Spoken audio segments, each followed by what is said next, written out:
तुमने कभी सोचा है, अगर तुम्हारे शरीर में तुम अकेले नहीं हो तो अगर कोई और धीरे धीरे तुम्हारे अंदर जगह बना रहा हो?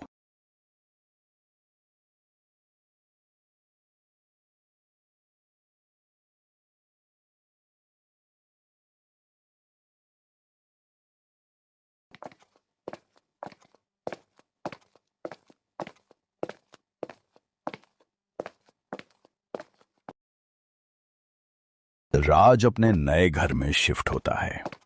घर नॉर्मल दिखता है, पर एक चीज अजीब है।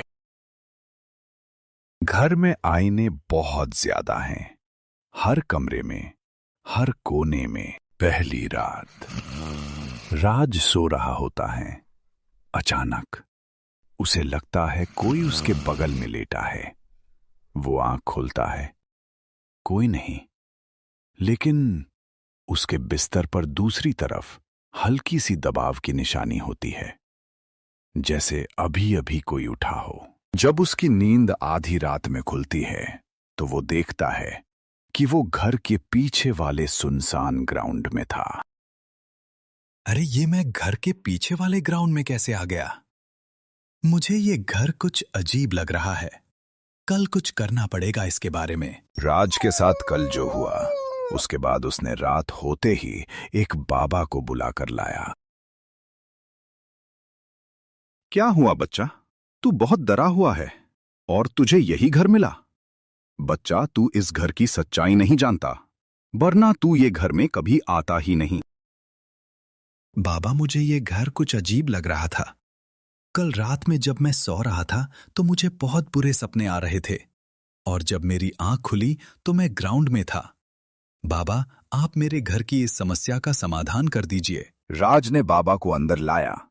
तब बाबा भी थोड़े चिंतित लग रहे थे और उन्हें किसी चीज का आभास हो गया था।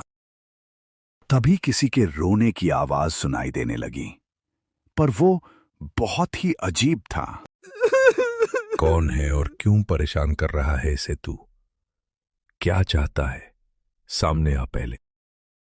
मेरा नाम कांचना है। तुझे क्या हुआ रे बूढ़े? क्यों बीच में आ रहा है तू? चली जा, वरना जान से जाएगा तो। बाबा ने फिर कुछ मंत्र पढ़ा। उसके बाद वो गायब हो गई। अब तू चिंता मत कर बच्चा, वो चली गई है। अगली रात जब राज घर के बाहर जा रहा था, तब उसने देखा कि बाबा का मरा हुआ शरीर पेड़ पर लटका हुआ है।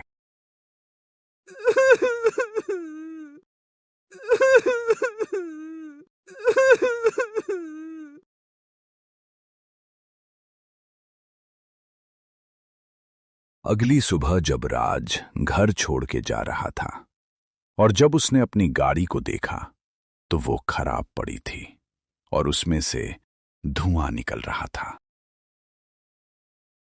अरे यार, कल तक तो ठीक थी, अब क्या हो गया इसको? कल तक तो तू भी ठीक था, पर क्या पता आज तू भी ठीक ना रहे।